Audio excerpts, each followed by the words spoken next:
public? Both. Both. Why, sir? Field of education. So, number 2, which curriculum provides best education for students K-12 curriculum or basic ed curriculum? Both. Both. Quality education. Quality education. Which are you? A perennialist or progressivist? Depends on the learners. Depends on the learners. So, are you a behaviorist or cognitivist? The second. Cognitivist. Philippines or abroad? Philippines. Silent treatment or tala? Silent. Plan before the lesson or after the lesson? Before. Before the lesson. Did your students always meet the objectives of each lesson? Sometimes. Sometimes. Are you surprised with the students when you enter public? Yes. Why, sir? The culture. The culture. Okay. The difference between private and public school students? Mas okay sa private. Okay. Do you want to be a principal someday? Maybe. What is the highest achievement of a teacher? Siguro, umaakyat yung mga estudyante mo sa stage. What is the return of investment of a teacher? Yung makita mong babalik sila na may trabaho. Yes. Na tsaka nag-iba yung ugali nila from being a childish, being an adult, tsaka matured. Yes. Satisfied or not satisfied in teaching? Sometimes you're satisfied and sometimes. Okay. So, which are you? A realist or idealist? Both. Both. Okay. Which do you prefer? Subject-centered or learner-centered? Both. Both. Cut muna. Okay, sir. Why both? Depends on the learners. It depends on learners. So, what is your medium of language in teaching? English or Filipino? Both. Both. Why, sir? As a teacher, you must adjust your level to the level of your learners. Yes. And which learner did you prefer? An analytical thinker, practical thinker, or creative thinker? Both. Both. 20. Do you want to be an academic head someday? Yes. Yes. 21. During your high school days, what is your favorite subject? Computer. Computer. So, you're on the side of technology. So, who influenced you to pursue your career as a teacher? My teachers. Your teachers. How's your first day as a teacher? Public or private? On your very first school. Enjoy. Did you get nervous? Okay. And what is your unforgettable moment as a teacher?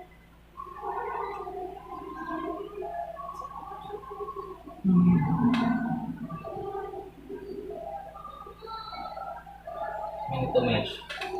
Ready to mention. Hindi. First, What is your unforgettable experience as a teacher?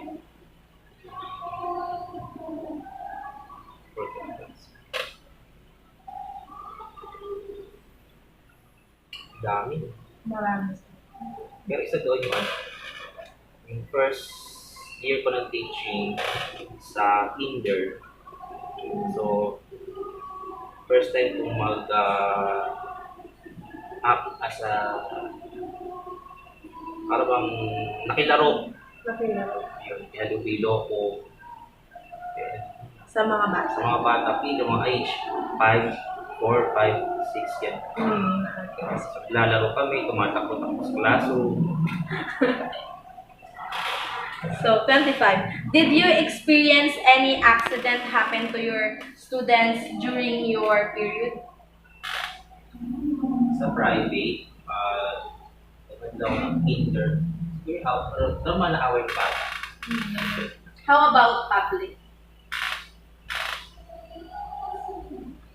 Public, siguro when nasa ako as guidance, may mga nagsasapakan, then kailangan talaga awatin. Hindi nasa kanila.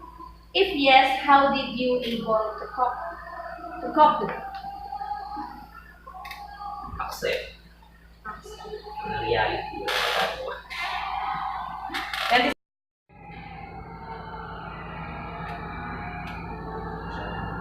Hindi ko alam bakit nga ba. Siguro, only God knows. madness. Safe answer. What is your teaching philosophy? Parang madalas kong pinanghawa ang salita sa aking sarili kapag minsan do your best. Do your best. And then, 29. How much do you want to know about your students in order to be most helpful to them? Pardon. How your students in order to be most helpful to them?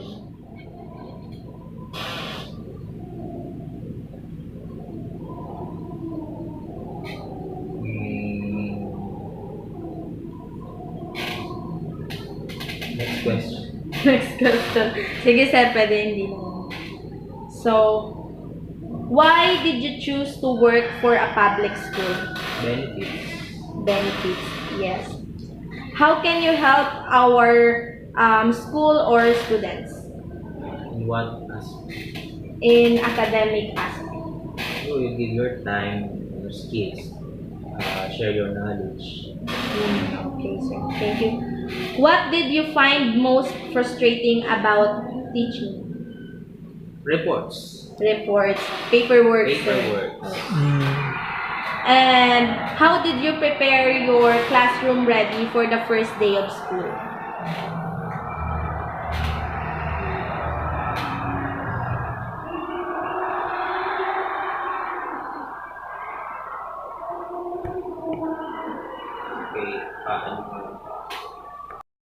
Okay, preparation ba siya?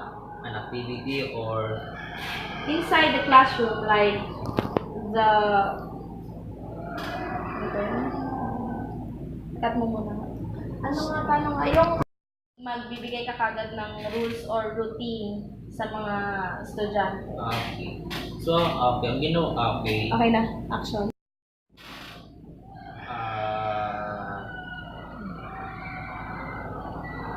Ano bang ginawa ko noon? Nag-public ako. So, ayun, bibigyan ng orientation. Orientation. Then, siguro buong buwan.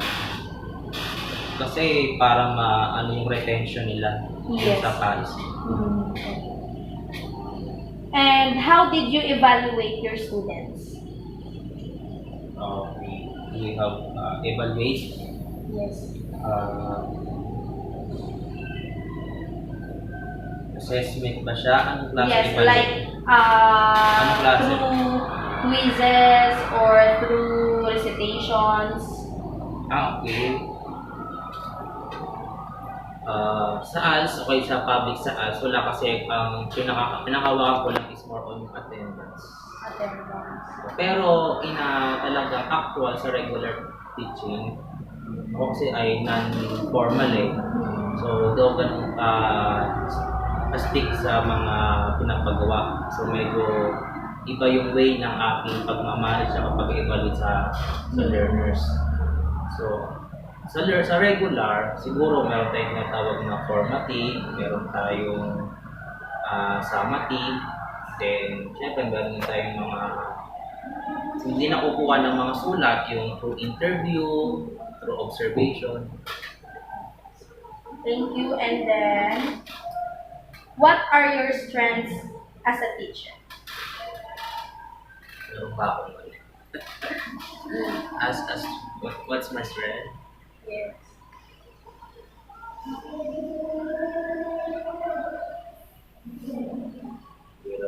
Is it your skills or your field? Siguro yung sabi ko strength is yung tiyaga. Check. Hindi ako ganun ka-bright, hindi ako ganun ka in terms of skills. Siguro, matyaga lang ako sa mga bagay-bagay. Skills. And what is your biggest weakness as a teacher? Yes.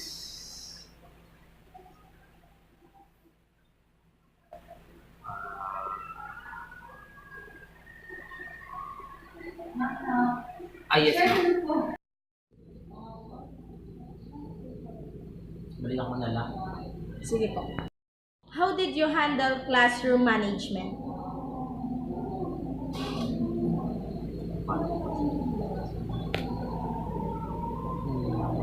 Yung mga ordinary activities. Routinary activities. And what's the biggest challenge today students? Wait lang. Sige. Wrong grammar kasi. What's the biggest challenge today students face? Dito na. May magpupunta sa yung teacher, magsusumbong na nahula yung estudyante ng gumagamit ni Nigarillo. So, yung pinaka-worst. How did you motivate students to learn? Be a model. Be a model. How did you help those students?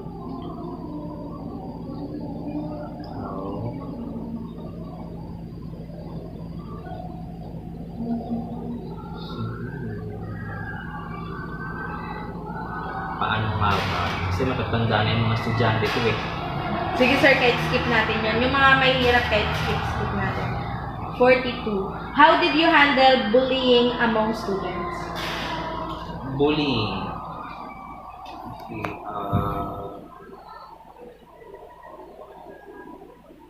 siguro yung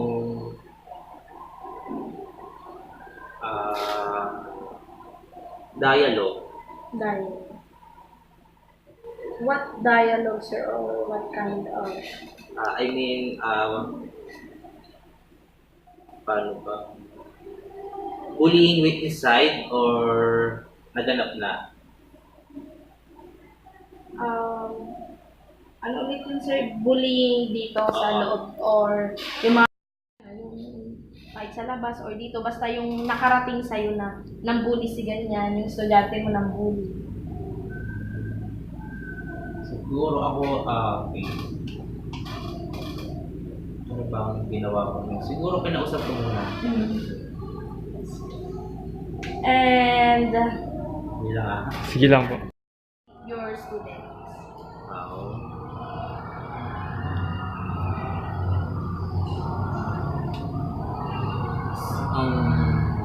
Actually, tatanda na yung learners ko din siya ganun katulad ng elementaries na kailangan more on verbal correction. Okay, sir. And how did you measure teacher success? They cannot measure because masyado siyang subjective. How did you interact with parents?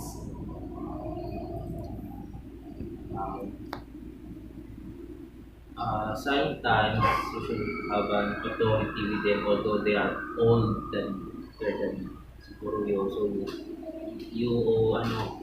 ano pa to katulad niya sa mga estudyante ko, yung mga matatanda ko estudyante, minsan nahihirapan akong tutusan sila kasi although mas matanda sila sa akin, tsaka mas marami silang experience, working experience, then siguro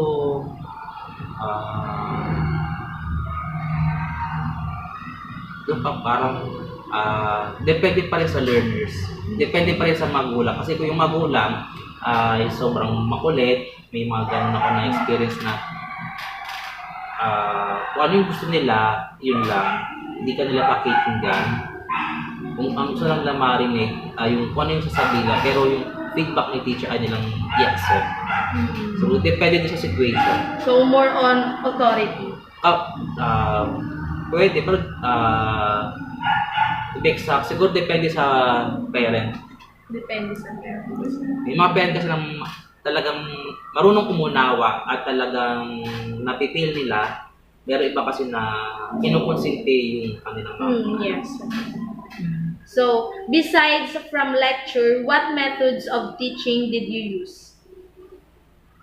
Methods, group work, collaborative activities. And what would you do if a student was complaining about an assignment you have given?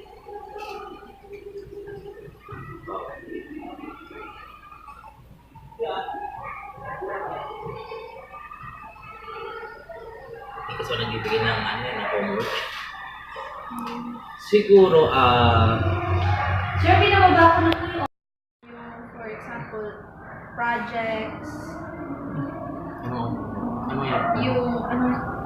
what would you do if students was complaining about assignment you have given? Inadagdagan ko yung assignment nila. Mas lalo mo dinadagdagan.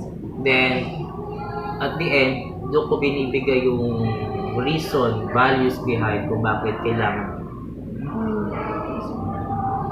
So, pakat na.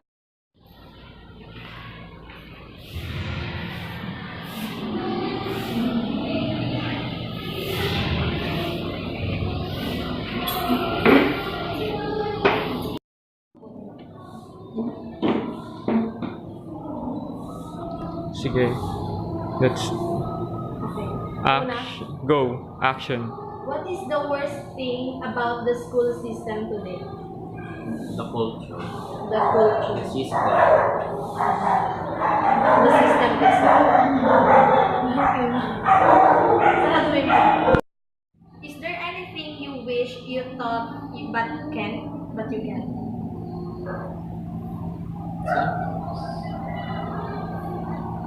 What kind of, anong klaseng yung gusto mong ituro pero hindi mo kaya or hindi pwede? Actually, sa akin kasi sa ALS, teach all ko eh. So, minsan, talagang, for example, yung mga science and then math. So, doon ako nag-struggle. So, ginagawa ko na lang is activity na lang. Activity. More on activity. So, a student confides in you and tells you that his parent abuses him. He asks you not to tell anyone. What do you do? I will talk to the learner. Parang magkaroon siya ng encouragement. Na siya mismo yung magsabi. Mag-open up doon sa authority kung ano lang. Kasi kayo open yan sa magulang, yan namin sa help desk. Is being book smart the only way to succeed in life? No. Why, sir? It should be combination of book and experience. Do you think being a teacher will affect your parenting? Di pa ako. Di ba ba? What is the hardest thing about being a teacher? Pardon? What is the hardest thing about being a teacher? Siguro yung acceptance to yourself. Yung limitation mo, kung saan ka. So marami akong gustong gawin pero out of that. So, limitations. Limitation. So, who's the worst parent you've encountered? So far, wala. In what ways do you encourage creativity in your classroom? Kalokohan. Doon kasi sila minsan, lalo na yung mga generation ngayon, mas nagiging yung creativity na pag may papasukan mo ng medyo mga sabihin natin mga medyo maloko, medyo mga konting goody-goody, mas sila. Nandun tayo sa Pero, to the point, syempre, bibigyan ko ng limit kung minsan lang. Yes. And how much homework do you give? Wala, hirap. Kasi magkusumil lang ako pag nagpa-homework ako, kinabukasan, walang gawa, stress lang ako. How do you use technology to enrich your lessons?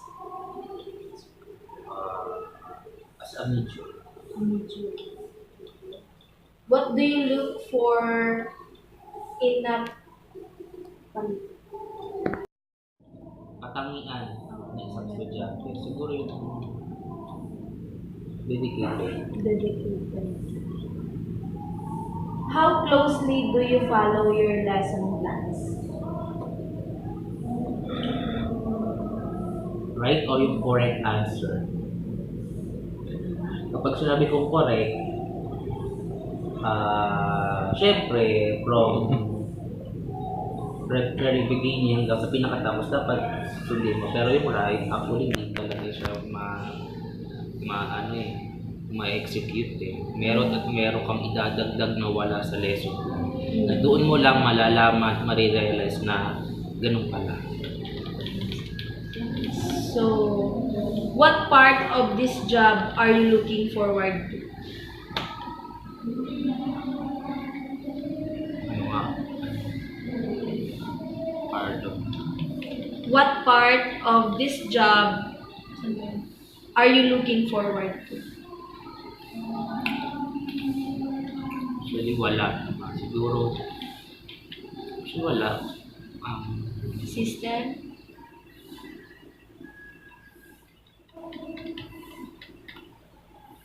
So parang wala. So, how will you respond if or when a child struggles in class? Kakusapin ko siya alone, not with you sa mga during class. After class? After class. And do you focus on strengths or weaknesses? Both. Both. What are the most common instructional or literacy strategies you will use this year? Siguro yung communication. Kasi kami ng mga bata ngayon, hirap magsalita, hirap magsulat, mahirap umunawa, simple Tagalog and English words. Okay. What would your parents say about you? Of course, I mean, anong nakita kong quality sa isang principal? Siguro yung hands being and hands-on hands-on. sa lahat ng area. Tapos, based on my experience dito, siguro yung meron kang isang salita at hindi ka na-influensya ng ibang tao Ng mga nakapaligid. kapaligid na may mga hidden agenda. Yes. So, what were you like as a student? Katangian ng isang estudyante, siguro yung dedicated. Dedicated. How closely do you follow your lesson plans? Right o yung correct answer? Kapag sinabi kong correct, syempre, from very beginning hanggang sa pinakatapos dapat sundin mo. Pero yung right, actually hindi talaga siya ma-execute eh. Meron kang idadagdag na wala sa lesson plan. Na doon mo lang malalaman, marirealize na ganun pala. So, what part of this job are you looking forward to? Ano nga? Part of What part of this job are you looking forward to?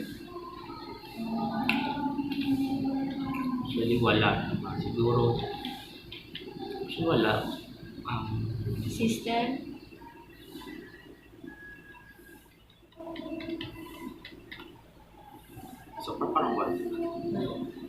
So, how will you respond if or when a child struggles in class? Kakusapin ko siya alone, not with you, sa mga during class, After class. after class. And do you focus on strengths or weaknesses? Both. Both. What are the most common instructional or literacy strategies you will use this year? Siguro yung communication. Kasi kami ng mga bata ngayon, hirap magsalita, hirap magsulat, mahirap umunawa, simple Tagalog and English words. Okay. What would your parents say about you? Ang course. I mean, Wala naman. wala kang naririnig sa kanila na feedback. So far, wala naman. So, what kind of teachers would you prefer to work with? Siguro, both seasoned teachers and both millennials. Siguro combination. Although nasa millennial, maraming matututunan ka pa rin sa mga seasoned teachers. And tell us about a golden teaching moment.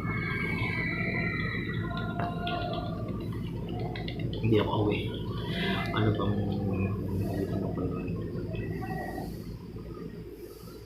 golden moment? Or you're still waiting for that golden moment? Good. Possible. Kasi sir, hindi pa naman ganun ka tagal yun. Tagal pa lang siguro, 4 years pa lang naman ako. So wala pa ako to the peak na nasa 20 years. So maybe after 20 years or 10 years, you will experience that golden moment in teaching. And Siguro pag mga nasa senior citizen. serious. Sabi yung golden kasi lahat ng mga bagay na pagdaanan ko eh. Pero ngayon marami pa akong dapat kainigas. So, what do you consider to be a major issue in public education today?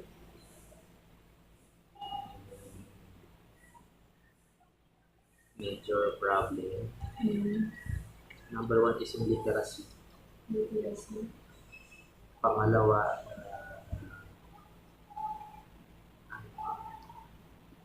yung pala nakita ko literacy.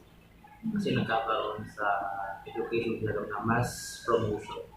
Mass promotion. So, ibig sabihin, yung bata, kailangan ipasa.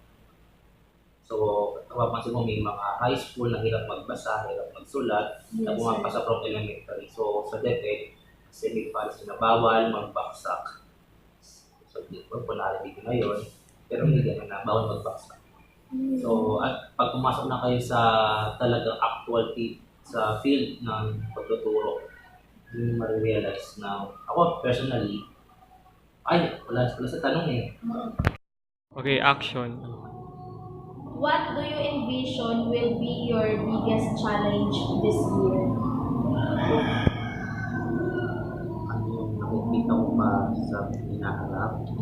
Biggest challenge. Or this year?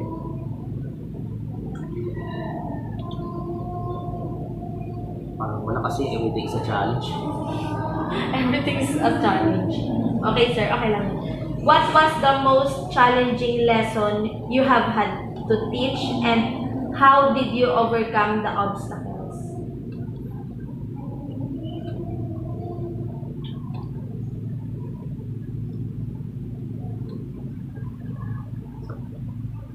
The most challenging lesson. Challenging lesson.